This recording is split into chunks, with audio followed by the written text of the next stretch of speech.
నమస్తే, welcome to mystery. 8 మంది యువకులు, 2 అమ్మాయిలు. కొండలు గుట్టలు ఎక్కడంలో వాళ్లను మించిన వాళ్ళు లేరు. హిమాలయ పర్వతాలను కూడా అవలీలగా ఎక్కగల సత్తా వారిది. ఎత్తైన కొండలు, మంచు పర్వతాలు వీళ్లను నిత్యం రారమ్మని ఆహ్వానిస్తూ ఉంటాయి. ఆ రోజు కూడా వాళ్ళు ఓ సాహస యాత్రకు బయలుదేరారు. గమ్యాన్ని కూడా చేరుకున్నారు. కానీ ఆ తర్వాతే అతి పెద్ద మిస్టరీకి పునాది పడింది. వారి సాహస యాత్ర ఎన్నో ప్రశ్నలకు సమాధానం లేకుండా చేసింది. ఇంతకీ వాళ్ళు ఎక్కడికి వెళ్లారు? వాళ్ళకేం జరిగింది? పశ్చిమ రష్యాలోని ఎత్తైన పర్వత శ్రేణులు, ఉత్తరం నుంచి దక్షిణం వరకు వ్యాపించిన గిరులు, యూరోప్ ఆసియాను వేరు చేసే ఎత్తైన కొండలు, ఉరల్ మౌంటైన్స్, ప్రపంచ చరిత్రలో అత్యంత పురాతనమైన మూలాలు ఉన్న పర్వతాలు. దాదాపు 2000 కిలోమీటర్ల మేర విస్తరించి ఉన్న ఈ పర్వత శ్రేణులకు 350 మిలియన్ సంవత్సరాల చరిత్ర ఉంది. రష్యా పశ్చిమ ప్రాంతంలో వ్యాపించి యూరోప్ ఆసియా ఖండాలను వేరు చేస్తున్నది ఈ ఉరల్ పర్వత శ్రేణులు. వీటిని చూడగానే ప్రకృతి ప్రేమికులు పులకించిపోతారు. ఒక్కసారైనా ఈ పర్వతాల్లో విహరించాలని వాళ్ల మనసు తపించిపోతుంది. ఎన్నో ప్రకృతి అందాలకు నెలవైన ఈ పర్వత శ్రేణులు పర్యాటకులను విశేషంగా ఆకట్టుకుంటాయి. న్యాచురల్ ల్యాండ్స్కేప్స్ కు ఉరల్ మౌంటైన్స్ పెట్టింది పేరు. ఎత్తైన శిఖరాలు, లోతైన అగాధాలు, కొండల్లో ప్రవహించే సెలయేర్లు, మంచుతో కప్పేసే శిఖరాగ్రాలు. ఇలా ఒక్కటేంటి, ఉరల్ పర్వత శ్రేణులు మొత్తం ప్రకృతి అందాలను తమలో దాచుకున్నాయి. పర్వతారోహణ చేస్తూ కొత్త ప్రాంతాలను అన్వేషించే ట్రెక్కర్లకు ఈ పర్వతాలు ఎప్పుడూ ఆత్మీయ స్వాగతం పలుకుతూ ఉంటాయి.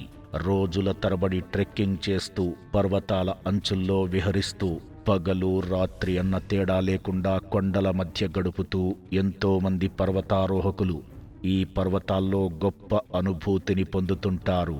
ఇంతటి అందమైన ఈ పర్వత శ్రేణులు చరిత్ర ఎప్పటికీ మరిచిపోలేని ఓ సంఘటనను తమలో దాచుకున్నాయి. కొన్ని దశాబ్దాల క్రితం ఈ ఉరల్ పర్వత శ్రేణుల్లోకి సాగిన ఓ సాహసయాత్ర కొంతమంది జీవితాలను ఊహించని మలుపు తిప్పింది.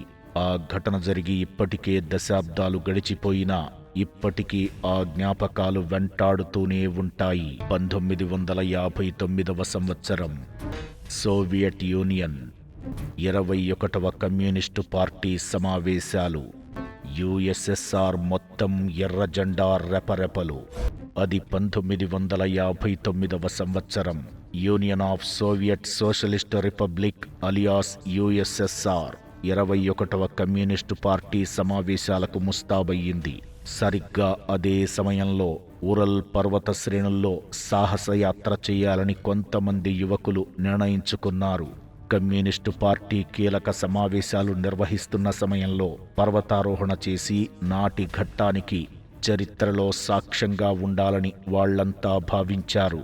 అలా సాహసయాత్ర చెయ్యాలన్న ఓ వ్యక్తి ఆలోచన సోవియట్ యూనియన్ విచ్ఛిన్నం తరువాత కూడా ఆ ఘటన మరిచిపోలేనిదిగా మార్చేసింది. ఐగోర్ దైత్లోవ్, వయస్సు 23 సంవత్సరాలు, radio engineering student, Ural polytechnic ఇన్స్టిట్యూట్లో చదువుకుంటున్నాడు. ట్రెక్కింగ్ చేయడమంటే చాలా ఇష్టం. ఎత్తైన పర్వతాలు, మంచు కొండల్లోకి అవలీలగా వెళ్లి వచ్చేస్తూ ఉంటాడు. సంక్లిష్టమైన కొండల్లోకి కూడా ఈజీగా వెళ్లి రావడంలో దైత్లోవ్కు ఎంతో అనుభవం ఉంది. 21వ కమ్యూనిస్టు పార్టీ కాంగ్రెస్కు గుర్తుగా కొంతమంది ట్రెక్కర్స్తో కలిసి సాహసయాత్ర చెయ్యాలన్న ఆలోచన ఇతనికి వచ్చింది. వెంటనే తనతో పాటు చదువుకుంటున్న కొంతమందిని సంప్రదించాడు. వాళ్లు కూడా సై అంటే సై అన్నారు. సోవియట్ యూనియన్లో అంతర్భాగంగా ఉన్న ఉత్తర ఉరల్ పర్వత శ్రేణుల్లోకి సాహసయాత్ర చెయ్యాలనుకున్నారు. 8 మంది యువకులు, 2 యువతులు, మొత్తం 10 మంది ఉరల్ పర్వతాల్లో సాహసయాత్రకు రెడీ అయ్యారు. వీళ్లంతా గ్రేడ్ 2 సర్టిఫికేషన్ ఉన్న ట్రెక్కర్స్. ఉత్తర ఉరల్ పర్వతాల్లో వీళ్లు అనుకున్న ప్రాంతానికి వెళ్లి వస్తే వీళ్లకు గ్రేడ్ 3 ట్రెక్కింగ్ సర్టిఫికెట్ కూడా వస్తుంది.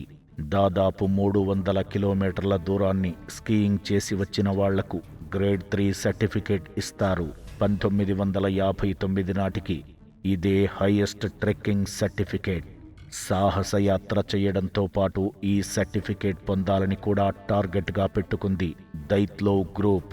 ఉరల్ లాంటి పర్వతాల్లో సాహసయాత్రలు చెయ్యాలంటే అంత ఆషామాషీ కాదు. ట్రెక్కింగ్ చెయ్యాలనుకునే వాళ్ళు ఎంత ఉత్సాహంగా ఉన్నా ప్రభుత్వ అనుమతులు లేకపోతే కొండపైకి ఒక్క అడుగు కూడా వేయలేరు. పైగా అప్పటి సోవియట్ రష్యాలో నిబంధనలు చాలా కఠినంగానే ఉండేవి.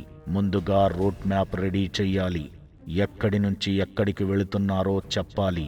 పర్వతారోహణ చెయ్యాలనుకుంటున్న సమయంలో వాతావరణ పరిస్థితులు అనుకూలించాలి. చివరకు అధికారులు సరే అనాలి. ఇంత తతంగం ఉంటుంది.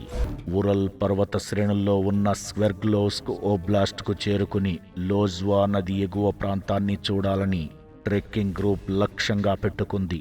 అయితే ఉరల్ పర్వతాల్లో అత్యంత ఎత్తైన ప్రాంతంగా చెప్పుకునే ఒటోర్టెన్ను చేరుకోగలిగితే వీళ్లు పర్వతారోహణలో చరిత్ర సృష్టించినట్టవుతుంది. దీన్ని కూడా వీళ్ల రూట్ మ్యాప్లో పెట్టుకున్న అనుమతులు వస్తాయో రావో అన్న అనుమానం. అయితే వీళ్లు టెన్షన్ పడాల్సిన పని లేకుండా రూట్ మ్యాప్ను యథాతథంగా అనుమతించింది స్థానిక ప్రభుత్వం. పర్మిషన్స్ రావడంతో అంతా ఎగిరి గంతేశారు. తాము ఎంత అదృష్టవంతులమో అనుకున్నారు. కానీ ఆ రోజు వాళ్లకు తెలియదు ప్రపంచంలో అత్యంత దురదృష్టవంతులైన ట్రెక్కర్స్ వీళ్లేనని. ఒక్కరు మినహాయిస్తే అందరూ 25 ఏళ్లలోపు వాళ్లే. ఉత్సాహం ఉరకలేస్తోంది. కళ్ల ముందు ప్రకృతి అందాలు, పర్వత శిఖరాగ్రాలు కనిపిస్తున్నాయి. హోరుగాలిలో మంచు కొండల్లో ఒక్కో అడుగు వేస్తూ పైకి ఎక్కే సమయం కోసం వాళ్ళంతా ఎదురు చూస్తున్నారు. చివరకు ఆ రోజు రానే వచ్చింది. ఒక్కొక్కరు స్టార్టింగ్ పాయింట్ వద్ద కలుసుకున్నారు. మరి వాళ్ళ ప్రయాణం రూట్ మ్యాప్ ప్రకారం సాగిందా? అనుకున్న లక్ష్యాన్ని చేరుకున్నారా? సోవియట్ యూనియన్లో వింటర్ సీజన్. పర్వత ప్రాంతాల్లో మంచు వర్ష బీభత్సం. ఉరల్ పర్వత శ్రేణులను మంచు కప్పేసింది. సరిగ్గా అదే సమయంలో చరిత్ర మరిచిపోలేని ఓ సాహసయాత్రకు బీజం పడింది. ఉరల్ పర్వత శ్రేణుల్లో శిఖరాగ్రానికి చేరుకునేందుకు ట్రెక్కింగ్ బృందం తమ ప్రయాణాన్ని మొదలుపెట్టింది. ఓ అమ్మాయికి 20 ఏళ్లు. ట్రెక్కింగ్ గ్రూపులో ఆమె చిన్నది.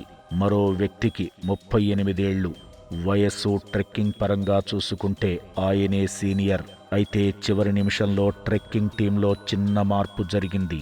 వీళ్లతో రావలసిన ఓ ట్రెక్కర్ మనసు మార్చుకున్నాడు. వేరే టీంతో కలిసి యాత్రకు వెళ్లాల్సి రావడంతో వీళ్ల గ్రూప్ నుంచి విడిపోయాడు. దీంతో మిగిలిన 10 మంది అడ్వెంచర్స్ టూర్కు రెడీ అయ్యారు. 1959 జనవరి 25 ఉదయం స్క్వెర్ద్లోవ్స్క్ ఓబ్లాస్ట్లోని యువ్డెల్ టౌన్. ఉరల్ పర్వత శ్రేణులకు వెళ్లాల్సిన ట్రెక్కింగ్ గ్రూప్ మొత్తం ఓ ట్రైన్లో యువ్డెల్ టౌన్ అనే ప్రాంతానికి చేరుకుంది. పర్వతారోహణ మొదలు పెట్టాలంటే వాళ్లు ఇంకో మజిలీ కూడా దాటుకోవాలి. అక్కడ నుంచి వాళ్లంతా ఓ ట్రక్కులో విజహాయ్ అనే దిగువ కొండ ప్రాంతానికి చేరుకున్నారు. అదో చిన్న కుగ్రామం. అది దాటితే ఇక జనసంచారం ఉండదు. అక్కడికి వెళ్లిన ట్రెక్కింగ్ టీం తమ సరంజామాను సిద్ధం చేసుకుంది. రోజుల తరబడి కొండ ఎక్కాలంటే ఎనర్జీ లెవెల్స్ దిట్టంగా ఉండాలి. అందుకే ఆ గ్రామంలోనే మంచిగా తిని రెస్ట్ తీసుకున్నారు. జనవరి 27, 1959 ఐగోర్ దైత్లో నాయకత్వంలో ట్రెక్కింగ్ బృందం ఒక్కో అడుగు వేసుకుంటూ ఉరల్ పర్వతాలపైకి తమ ప్రయాణాన్ని ప్రారంభించింది. కొండ ప్రాంతాల్లో వచ్చే ఎదురుగాలులను, ప్రతికూల పరిస్థితులను తట్టుకుంటూ ముందుకు సాగుతోంది. పైకి ఎక్కుతున్న కొద్దీ వీళ్లకు ప్రకృతి ఎన్నో సవాళ్లను విసురుతోంది. అయినా సరే గ్రేట్ 2 ట్రెక్కింగ్లో ఆరితేరిన వీళ్లంతా ప్రతి అడుగును ఆస్వాదిస్తూ ముందుకెళ్లారు. పర్వతారోహణ సాఫీగా సాగుతుందనుకుంటున్న సమయంలో ఊహించని సమస్య ఎదురయ్యింది. ట్రెక్కింగ్ ప్రారంభమైన ఒక్కరోజుకే వీళ్ల గ్రూప్లోని ఓ వ్యక్తికి అనారోగ్య సమస్యలు బయటపడ్డాయి. 21 ఏళ్ల యూరీ యుదిన్ అడుగు తీసి అడుగు వెయ్యలేని పరిస్థితి. దీంతో ఏ దారిలో బయలుదేరాడో అదే దారిలో వెనక్కి వచ్చేశాడు. ఇక మిగిలిన 9 మంది తమ సాహసయాత్రను కొనసాగించారు. రోజులు గడుస్తున్నాయి. వాతావరణం కూడా క్షణక్షణానికి ప్రతికూలంగా మారుతోంది. ఇలాంటి ప్రాంతాల్లో ముందుకు సాగడానికి పెద్ద సాహసమే చెయ్యాలి. దైత్లో టీం కూడా ఎక్కడా ధైర్యాన్ని కోల్పోకుండా ముందుకు వెళుతూనే ఉంది. జనవరి 31, 1959 ట్రెక్కింగ్ టీం కీలకమైన ప్రాంతానికి చేరుకుంది. అదంతా ఓ లోయ ప్రాంతం. అక్కడ్నుంచి ఫైనల్ డెస్టినేషన్ చేరుకోవడానికి మరికొన్ని రోజుల సమయం పడుతుంది. ట్రెక్కింగ్ పూర్తి చేసుకుని కిందకు రావాలంటే మరికొన్ని రోజులు ఎదురు చూడాలి. షెడ్యూల్ ప్రకారం ట్రెక్కింగ్ను పూర్తి చేయగలిగితే ఎలాంటి ఇబ్బంది ఉండదని ఓ నిర్ణయానికి వచ్చేశారు. ఆ తరువాత రోజు మరింత ఎత్తైన ప్రాంతానికి వెళ్లేందుకు రెడీ అయ్యారు. అవసరమైతే రాత్రి అక్కడే క్యాంపు వేసుకుని మరుసటి రోజు ఉదయం ట్రెక్కింగ్ కంటిన్యూ చెయ్యాలని భావించారు. అంతా ప్లాన్ ప్రకారం పేపర్ మీద రాసుకున్నట్లు సాగితే అది అడ్వెంచర్ ట్రిప్ ఎలా అవుతుంది? వీళ్ల ట్రెక్కింగ్ ఎపిసోడ్లోనూ రూట్ మ్యాప్ అడ్డం తిరిగింది. గ్రేడ్ 2 ట్రెక్కర్స్గా ఎన్నో సవాళ్ల మధ్య పర్వతారోహణ చేసిన వీళ్లకు ప్రకృతి ఊహించని షాకిచ్చింది. ఆ తరువాత మొత్తం కథే మారిపోయింది. ఇంతకీ ఆ రోజు ఆ మంచు కొండల్లో ఏం జరిగింది? ఆ 8 మందిని ఉరల్ పర్వతాలు పొట్టన పెట్టుకున్నాయా? మంచు కొండల మీద పడి చనిపోయి ఉంటే ఇన్ని దశాబ్దాలుగా ఎందుకు మిస్టరీగా మిగిలింది? మంచు కొండల్లో సాహసయాత్రలు చేసేవారికి నాటి ఘటన నేర్పుతున్న పాఠమేంటి? ఏం జరిగిందో తెలియదు, ఏమైపోయారో తెలియదు. రోజులు గడుస్తున్నా ట్రెక్కర్స్ జాడలేదు. ట్రెక్కింగ్ పైన పూర్తి క్లారిటీ ఉంది. ఏ రోజు ఎక్కడికి వెళ్ళాలి, ఏ రాత్రి ఎక్కడ టెంట్ వేసుకోవాలి అన్న పూర్తి అవగాహన ఉంది. ఉరల్ పర్వతాల్లో వాతావరణం గురించి పూర్తి సమాచారం కూడా ఉంది. అయినా ఎక్కడో తేడా కొట్టింది. ఒక్కరు కాదు, 8 మంది. ప్రతికూల వాతావరణం ఎదురైనా వాళ్లకున్న అనుభవంతో ప్రత్యామ్నాయాన్ని ఎంచుకోవచ్చు. సురక్షితంగా ట్రెక్కింగ్ను ముగించవచ్చు. కానీ అలా జరగలేదు. ప్లాన్ చేసుకోవడం, రూట్ మ్యాప్ వేసుకోవడం, స్టెప్ బై స్టెప్ యాక్షన్ ప్లాన్తో ముందుకెళ్లాలనుకోవడం, ఇలా ఎంత పకడ్బందీగా ఏర్పాట్లు చేసుకున్నా ఒక్కోసారి పరిస్థితులు ఎవరి చేతుల్లోనూ ఉండవు. కలలో కూడా ఊహించని పరిణామాలు రెప్పపాటు వేగంతో చుట్టుముట్టేస్తాయి. అప్పుడు జీవితాలు తారుమారైపోతాయి. ఉరల్ పర్వతాల్లోకి వెళ్లిన ఈ ట్రెక్కింగ్ టీం విషయంలోనూ ఇదే జరిగింది. ఉరల్ లాంటి మంచు కొండల్లో ట్రెక్కింగ్కు వెళితే వాళ్లు తిరిగి వచ్చే వరకు ఎలాంటి కమ్యూనికేషన్ ఉండదు. ట్రెక్కింగ్ ప్రారంభానికి ముందు వీళ్లు చేరుకునే చిన్న కుగ్రామాన్ని దాటితే వీళ్లతో సంబంధాలు తెగిపోతాయి. ఈ పరిస్థితిని ముందే ఊహించిన దైత్లో ఫిబ్రవరి 12లోపు తాము తిరిగి ఆ ఊరు చేరుకుంటామని, అక్కడికి రాగానే కుటుంబ సభ్యులకు సమాచారం ఇవ్వాలని భావించాడు. వీరితో పాటు ఒక్కరోజు మాత్రమే ట్రెక్కింగ్ చేసి అనారోగ్యంతో వెనుదిరిగిన ట్రెక్కర్కు కూడా ఇదే విషయం చెప్పాడు. 1-2 రోజులు అటూ ఇటూగా తమ నుంచి సమాచారం వస్తుందని, అందరూ భరోసాగా ఉండాలని చెప్పి పంపించాడు. రోజులు గడిచిపోతున్నాయి. ఆ 8 మంది ట్రెక్కర్స్ కుటుంబ సభ్యుల్లో టెన్షన్ మొదలయ్యింది. వాళ్ల మనసు ఏదో కీడు శంకిస్తోంది. ట్రెక్కింగ్కు వెళ్లిన వాళ్లు ప్రతికూల వాతావరణం కారణంగా 1-2 రోజులు ఆలస్యంగా రావడం సహజమే. కానీ అలా కూడా జరగలేదు. అలా రావలసిన సమయం కూడా అయిపోయింది. దీంతో కుటుంబ సభ్యులు ప్రభుత్వంపై ఒత్తిడి పెంచారు. సెర్చ్ ఆపరేషన్ మొదలు పెట్టాలని డిమాండ్ చేశారు. కుటుంబ సభ్యులే కాదు, ఉరల్ పాలిటెక్నిక్ ఇన్స్టిట్యూట్ సిబ్బందికి కూడా టెన్షన్ మొదలయ్యింది. దీంతో ఏం జరిగిందో తెలుసుకుందామని డిసైడ్ అయ్యారు. కొంతమంది స్టూడెంట్స్, టీచర్స్ వాలంటరీగా ముందుకొచ్చారు. ట్రెక్కింగ్ టీం జాడ కోసం అన్వేషణ మొదలుపెట్టారు. చివరకు ట్రెక్కర్స్ మిస్సింగ్ విషయం యుఎస్ఎస్ఆర్ మొత్తం వ్యాపించింది.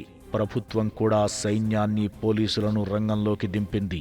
ఫిబ్రవరి 20, 1959న సెర్చ్ ఆపరేషన్ మొదలు పెడితే ఫిబ్రవరి 26న వారికి ఓ లీడ్ దొరికింది.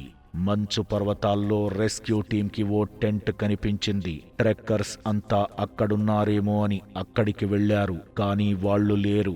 ఆ టెంట్ కూడా పూర్తిగా చినిగిపోయి ఉంది. అక్కడి నుంచి నడుచుకుంటూ ట్రెక్కర్స్ ముందుకు వెళ్లినట్టు పాదాల అచ్చులు కనిపించాయి.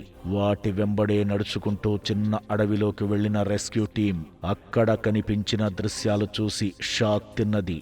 కేవలం కాళ్లకు షూస్, అండర్వేర్తో ఉన్న 2 మృతదేహాలు కనిపించాయి. సెర్చ్ ఆపరేషన్లో పాల్గొన్న వారికి విషయం అర్థమయ్యింది. ట్రెక్కింగ్కు వెళ్లిన వాళ్లంతా చనిపోయారని నిర్ధారణకు వచ్చారు. చుట్టుపక్కల వెతికితే మిగతా వాళ్ల డెడ్ బాడీలు కూడా దొరికాయి. కానీ ఆ తరువాతే సస్పెన్స్ మరింత పెరిగింది. వీళ్లు మరణించిన తీరు చూస్తే కేవలం మంచు పర్వతాల్లో చిక్కుకుని చనిపోయినట్టు కనిపించలేదు. ఒక్కో డెడ్ బాడీ ఒక్కో రకంగా ఉంది. ఒకరు రక్తం కక్కుకుని చనిపోయినట్టు ఉంది. ఒకరి తల 2 ముక్కలై పుర్రె బయటకొచ్చింది. మరో 2 ఛాతీపై బలమైన గాయాలున్నాయి. మరో 2కైతే కళ్ళు, కనుబొమ్మలు పీకేసినట్టుగా ఉంది. కొంతమంది దుస్తులపై రేడియో యాక్టివ్ మూలకాలను గుర్తించారు. సాధారణంగా మంచు ప్రాంతాల్లో హైపోథెర్మియాతో చనిపోతూ ఉంటారు. అంటే శరీర ఉష్ణోగ్రతలు పడిపోవడం వల్ల ప్రాణాలు పోతాయి. కానీ ఈ 9 మంది విషయంలో ఇంకేదో బలమైన కారణాలు కనిపిస్తున్నాయి. మరి వీళ్లంతా ఎలా చనిపోయినట్టు? 1959 నుంచి 2-3 ఏళ్ల క్రితం వరకు కూడా ఈ ప్రశ్న సజీవంగానే ఉంది. వీళ్ల మరణానికి సంబంధించి రకరకాల కథనాలు తెరపైకి వచ్చాయి. ట్రెక్కింగ్ సమయంలో మత్తు పదార్థాలు ఎక్కువగా తీసుకున్నారని, గ్రహాంతరవాసులు దాడి చేశారని, మనిషి కంటే పెద్దగా ఉండే ఏదో క్రూర జంతువు చంపేసిందని, మంచు తుఫాను వచ్చిందని, ఇలా ఎన్నో థియరీలు వీళ్ల మరణం చుట్టూ అల్లుకున్నాయి. చివరకు ఈ సంఘటన ఆధారంగా డెవిల్స్ పాస్ పేరుతో హాలీవుడ్ మూవీ కూడా వచ్చింది. అందులో కూడా వీళ్ల మరణానికి గల కారణాలను చెప్పకుండా రకరకాల థియరీలను ఎస్టాబ్లిష్ చేశారు. చాలా పరిశోధనలు జరిగాయి. ప్రభుత్వానికి నివేదికలు కూడా అందాయి. దశాబ్దాలు గడిచిపోయాయి. సోవియట్ యూనియన్ ముక్కలై రష్యాగా మారింది.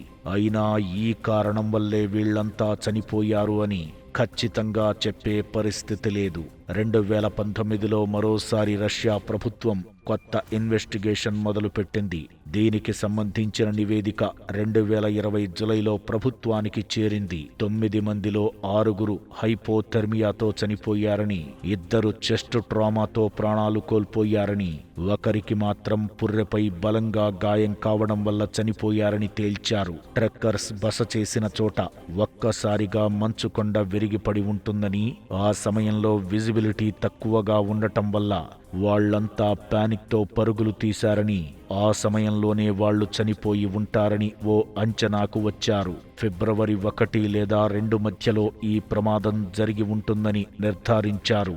అయితే వీళ్ల మరణం వెనుక మరో బలమైన కారణం కూడా ఉంది. ట్రెక్కింగ్ ప్రారంభించిన 5 రోజులకు, అంటే జనవరి 31 అర్ధరాత్రి ఓ సంఘటన జరిగింది. అప్పటి వరకు రూట్ మ్యాప్ మేరకు సాగిన వీళ్ల ట్రెక్కింగ్ దిశ మారిపోయింది. ప్రతికూల వాతావరణానికి తోడు విజిబిలిటీ తక్కువగా ఉండటంతో వీళ్లు ముందుగా అనుకున్న గమ్యం వైపు కాకుండా తెలియకుండానే పశ్చిమం వైపు వెళ్లిపోయారు. కోలత్ సాక్యాల్ అనే కొండ ప్రాంతానికి చేరుకునే వరకు తాము దారి తప్పామన్న విషయం వాళ్లకు కూడా తెలియదు. అంత దూరం నడిచొచ్చిన తరువాత వాళ్లు మళ్లీ కిందకు వెళ్లడానికి ఇష్టపడలేదు. ఆ రోజు రాత్రి అక్కడే టెంట్ వేసుకుని ఉండిపోయారు. ఆ రాత్రే వారికి కాళరాత్రిగా మారిపోయింది. వాళ్లు ఆ రోజు దారి తప్పకుండా ఉండి ఉంటే పరిస్థితి మరో రకంగా ఉండేదేమో. ఈ ఘటన తరువాత 3 ఏళ్ల పాటు ఆ మార్గాన్ని మూసేసిన రష్యా ప్రభుత్వం ఉరవ్ కొండల్లో వీళ్లు వెళ్లిన మార్గానికి దైత్లోవ్ పాస్ అని పేరు పెట్టింది. ఇప్పటికీ నాటి విషాదం గురించి రష్యన్లు కథలుగా చెప్పుకుంటూనే ఉంటారు. ఇదే వాల్టి మిస్టరీ. నెక్స్ట్ వీక్ మళ్ళీ కలుద్దాం. చూస్తూనే ఉండండి 10 టీవీ. జనం కోసం, నిజం కోసం.